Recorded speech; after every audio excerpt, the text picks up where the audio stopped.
धीरेन्द्र शास्त्री की गैर संवैधानिक यात्रा का आज 6वां दिन है और मेरा एक सीधा सीधा सा सवाल धीरेन्द्र शास्त्री से है, जिसको ध्यान से मेरे आरक्षण भाई समर्थित भाइयों सुनना।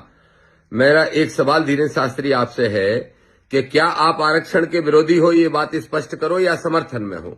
और अगर आरक्षण के समर्थन में हो तो आज ही बोलो कि हम आरक्षण के समर्थक हैं, और नहीं तो इस बात का जवाब दो कि जब देश में जातिगत जनगणना का माहौल है, जब देश के अंदर ओबीसी को भी संख्या के अनुपात में आरक्षण देने की बात हो रही है एससी एसटी के भाइयों की तरह, तभी आप मंडल पे कमंडल हावी करने के लिए क्यों निकले हो। 1990 में इसी तरीके का षड्यंत्र लालकृष्ण आडवाणी ने किया था।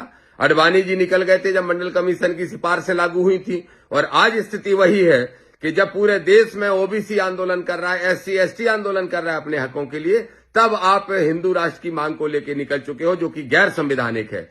धीरेन्द्र शास्त्री, आपसे स्पष्ट सवाल है, जवाब दो। और ओबीसी के भाइयों, आप भी सोचो, जो यात्रा में मूर्ख बन के चलते जा रहे हो, जरा सोचो, ये धीरेन्द्र शास्त्री ओबीसी आरक्षण के खिलाफ है या ओबीसी आरक्षण के समर्थन में है। धीरेन्द्र, अगर आप ओबीसी के पक्षधर हो तो बोलो, आज ही आज की यात्रा में इस बात का जवाब दे दो, कह दो कि हाँ, हम मध्य प्रदेश के अंदर ओबीसी को संख्या के अनुपात में आरक्षण दिलाना चाहते हैं। कह दो धीरेन्द्र शास्त्री आप कि जो 13% का होल्ड है, जिसमें ओबीसी के हजारों अभ्यर्थी रुके पड़े हैं बेचारे, उन सबको राहत देते हुए तत्काल होल्ड हटाया जाना चाहिए।